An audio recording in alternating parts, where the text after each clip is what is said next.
सरकारें आती वादे करती हैं और वादे न पूरे करने पर बदल जाती, पर वर्तमान सरकार की बात ही कुछ और है। लोग कहते हैं लहर बड़ी स्ट्रांग है, लेकिन तेज और ऊंची लहरों पर जब आम आदमी अपनी छोटी सी कश्ती लेकर निकलता है तो कहीं पहुंचेगा या बह जाएगा ये कहना मुश्किल हो जाता है।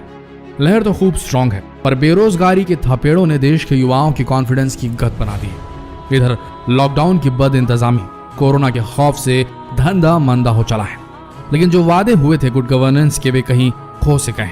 नीतियां इस कदर टाइट हैं कि बिजनेस करने वाले हिल गए हैं, नौकरी की आस रखने वालों की बात तो भूल जाइए। लोगों की पेंशन तक में से कटौती की जा रही है। जहां हर साल 2 करोड़ रोजगार मिलने का वादा किया गया था जनता से, वहां आज 6 सालों में 15 करोड़ भारतीय बेरोजगार हो गए हैं। कुछ तो किया धरा कोरोना का भी है, और कुछ तो सॉरी टू से बैड गवर्नेंस और बैड एग्जीक्यूशन और बैड इंप्लीमेंटेशन ऑफ प्लान का भी दोष है। सालों साल ड्रॉप लेकर कॉम्पिटिटिव एग्जाम की तैयारी करने वालों की हालत खराब है, क्योंकि एग्जाम्स ही नहीं हो पा रहे हैं। क्या यही गुड गवर्नेंस है, जहां पब्लिक तंग आती रहे और सरकार रूल्स रेगुलेशन थोपती रहे और मीडिया प्रोपेगेंडा करते हुए लहर को स्ट्रांग बनाए रखे? नई नौकरियों की बात ही छोड़ दीजिए, लोगों की पुरानी नौकरियां भी जा चुकी हैं, लेकिन फिर भी लहर स्ट्रांग है। और इस लहर को स्ट्रांग रखने के पीछे जो लोग हैं उनका कहना है कि कोरोना काल के कारण भारत में बेरोजगारी बढ़ी है, अर्थव्यवस्था लड़खड़ा गई है, उद्योग बंद हो गए हैं, दुकानें बंद हैं और इसीलिए लोगों का रोजगार छिनते जा रहा है। चलो मान लिया, बात कुछ हद तक सच भी है, लेकिन ऐसा तो नहीं है कि कोरोना वायरस सिर्फ भारत में ही तांडव मचा रहा है, बल्कि आज पूरी दुनिया पर कहर बनकर बरस रहा है। तो बाकी देश अपनी अर्थव्यवस्था और बेरोजगारी को किस तरीके से संभाल रहे हैं? अमेरिका की बात करें तो अमेरिकी सरकार हर उस व्यक्ति को घर बैठे पैसा दे रही है जिनका रोजगार छिन गया है, या वह लोग जो लॉकडाउन की वजह से काम नहीं कर पा रहे हैं। और ऐसे कई देश हैं जो इस समस्या से बखूबी लड़ रहे हैं। लेकिन भारत में क्या? पेट्रोल डीजल की कीमतें बढ़ाई पे बढ़ाई जा रही हैं। बस ट्रांसपोर्टर्स जिनकी गाड़ियां महीनों से बंद पड़ी थी बस अड्डों पर, उनसे टैक्स वसूला जा रहा है। जब आमदनी ही नहीं हुई तो टैक्स किस बात का? और देश में किसी राजा का राज है या डेमोक्रेटिक तरीके से चुनी गई सरकार का? आखिर भारत में सबसे ज्यादा टैक्स लिया जाता है, चाहे वो गरीब हो या अमीर, हर एक व्यक्ति टैक्स अदा करता है, चाहे वह इनकम टैक्स से हो, सामानों पर लगने वाले टैक्स से हो या किसी भी तरह का टैक्स हो। हर तरह का टैक्स एक भारतीय नागरिक सरकार को देता है और यह सिलसिला कई सालों से चलता आ रहा है। लेकिन जब कोरोना वायरस जैसी महामारी आती तो सरकारें अपने खजाने का दरवाजा खोलने की जगह भारत के नागरिकों से ही पैसा बटोरने का काम करती, कभी पीएम केयर्स फंड के नाम पे तो कभी किसी और नाम से। और सबसे बड़ी बात यह है कि सरकार रोजगार जैसे अहम मुद्दे पर आंकड़े ही जारी नहीं करती, दुनिया वालों को यह बताना ही नहीं चाहती कि हमारे यहाँ कितने बेरोजगार बैठे हैं। और जब कभी भी बेरोजगारों की आवाज उठती है तब उन्हें 10-20 किलो चावल देकर शांत करा दिया जाता है। अब आप सोच रहे होंगे कि जब सरकार बेरोजगारी के आंकड़े जारी नहीं करती तो आखिर ये आंकड़े आते कहां से?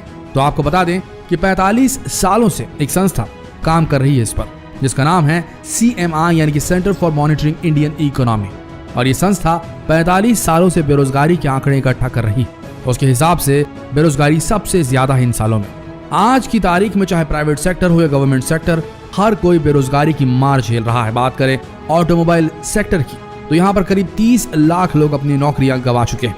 वहीं रिटेल सेक्टर में 60 लाख लोग अपनी नौकरियां गंवा चुके हैं। रेस्टोरेंट में काम करने वाले कर्मचारियों की संख्या भी कम नहीं है, यहाँ भी 20 लाख लोगों से ज्यादा की नौकरियां जा चुकी हैं। वहीं सबसे बड़ी रियल एस्टेट इंडस्ट्री में 1.5 करोड़ से ज्यादा लोगों ने अपनी नौकरियां गंवाई हैं। ट्रैवल और टूरिज्म में काम करने वाले लोगों का तो इससे भी बुरा हाल है। यहाँ पर करीब 4 करोड़ लोग बेरोजगार हो गए हैं। BA, BCom, PhD जैसी डिग्री के साथ क्वालिफाइड लोग पान के ठेले खोल रहे हैं, सड़कों पर पकौड़े तल रहे हैं, सब्जियां बेच रहे हैं। और शायद सरकार का लोगों को आत्मनिर्भर बनाने का यही प्लान है और इसी तरह से वो हर किसी को आत्मनिर्भर बनाना चाहती है। लेकिन आप खुद सोचिए, क्या आपने इतनी पढ़ाई, इतनी मेहनत सिर्फ ठेले खोमचे खोलने के लिए की थी? ऐसा नहीं है कि 2014 के पहले हमारे देश में बेरोजगारी नहीं थी, बल्कि बेरोजगारी की मार भारत आजादी के बाद से झेलता रहा है। लेकिन इन 6 सालों में ऐसे कई डिसीजंस, ऐसे कई निर्णय लिए गए जिनसे सिर्फ और सिर्फ आम आदमी ही प्रभावित हुआ, ना कि सरकारों के संरक्षण में पल रहे बड़े बड़े उद्योग और उद्योगपति, बल्कि ये तो और फूलते फलते जा रहे हैं और एक आम आदमी बेरोजगारी और महंगाई के दलदल में डूबता जा रहा है। लेकिन सबसे बड़ी बात यह है कि जब भी बेरोजगारी के इस मुद्दे पर आवाज उठाई जाती तो उसे दबा दिया जाता है, 10 किलो चावल देकर शांत करा दिया जाता है, जो कि लहर स्ट्रांग है। क्यों है नहीं पता, लेकिन लहर स्ट्रांग है। जानने वाली बात यह है कि अब लोगों की जेब में पैसा नहीं है, लेकिन पेट भरना भी जरूरी है। तो ऐसे में लोग क्या कर रहे हैं? आपको बता दें लोग अपना घर चलाने के लिए लंबे समय से जिन म्यूचुअल फंड्स में इन्वेस्ट कर रहे थे, उन्होंने अब पैसे निकालने शुरू कर दिए हैं। इस साल की जुलाई की बात कर रहे हैं कि रिपोर्ट के हिसाब से अब तक म्यूचुअल फंड से 10 अरब रुपए निकाले जा चुके हैं देश भर में। वहीं जिन लोगों के पास म्यूचुअल फंड नहीं था, उन्होंने सोना गिरवी रखकर पैसा उठाना शुरू कर दिया। वहीं सोचने वाली बात यह है कि गरीब आदमी क्या करे जिसने ना कभी म्यूचुअल फंड खरीदा, ना ही जिसके पास सोना है। वो अपना घर महीने भर कैसे चलाएगा? बात चाहे किसी भी सरकार की हो, वोट मांगने के लिए इनका सबसे अहम मुद्दा होता है रोजगार। और हर मंच पर एक ही भाषण बार बार गूंजता है कि हम बेरोजगारी दूर करेंगे, और उसी मुद्दे की नींव पर चढ़कर ये राजनेता अच्छा खासा वोट बटोर लेते हैं। शायद सरकार इस मुद्दे को सुलझाना ही नहीं चाहती, क्योंकि अगर ये मुद्दा सुलझ गया तो शायद अगली बार वोट मांगने के लिए उनके पास कोई बड़ा मुद्दा रहे ही ना। या यूं कहें, अगर लोगों की आवश्यकताएं पूरी हो जाएं तो सरकार किस मुद्दे पर वोट मांगेगी?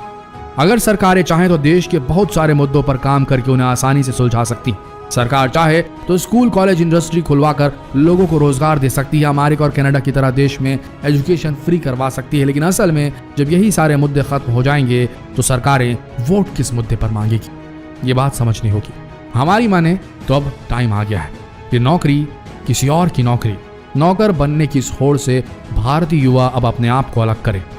अपनी जिंदगी और अपने करियर को संवारने की बागडोर सरकारी नौकरियों और कॉलेज कोचिंगों को देना बंद करे नौकर बनने की इस होड़ को। अगर ये देश का एजुकेशनल सिस्टम तुम्हें रोजगार नहीं दे पा रहा तो खुद का एजुकेशनल पाथवे डेवलप करो। किताबों को रटने के बजाय शुरू से ही वोकेशनल एजुकेशन पर ध्यान दो। वो काम सीखो जिससे कुछ पैसे कमाए जा सके, नौकर नहीं एंटरप्रेन्योर बनो। अब तो बड़ी बड़ी मल्टीनेशनल कंपनियों ने भी अपने एम्प्लॉइज की डिग्रियां देखने के बजाय उनके कार्य कौशल को परखने का मन बना लिया है। तो भारत के युवा को खुद ही खड़ा होकर बदलना होगा और साथ देना होगा हर भारतीय अभिभावक को भी। एजुकेशन सिस्टम अगर रोजगार नहीं दे पा रहा तो खुद का एजुकेशनल पाथवे बनाना होगा, जहां किताबों को नहीं हुनर को पढ़ा जाए। और तब शायद दोस्तों भारत में लहर किसी की भी हो। भारत का युवा रोजगार के लिए यूं भीख की गुहार नहीं लगाएगा। बेरोजगारी का एक ही तोड़ है भारत में, स्वावलंबी बनना, सेल्फ डिपेंडेंट बनना। सरकारों का काम तो केवल अपने फेवर में लहर बनाना ही होता है। समझ सको तो समझ जाना, कभी हाथ फैलाने की जरूरत नहीं पड़ेगी। हो सके तो इस संदेश को देश के हर युवा तक पहुंचाना, क्योंकि आर्थिक आजादी भी जीने के लिए बेहद जरूरी है। जितना हो सके इस वीडियो संदेश को फैलाएं और शेयर करें इस वीडियो को देश भर में। धन्यवाद।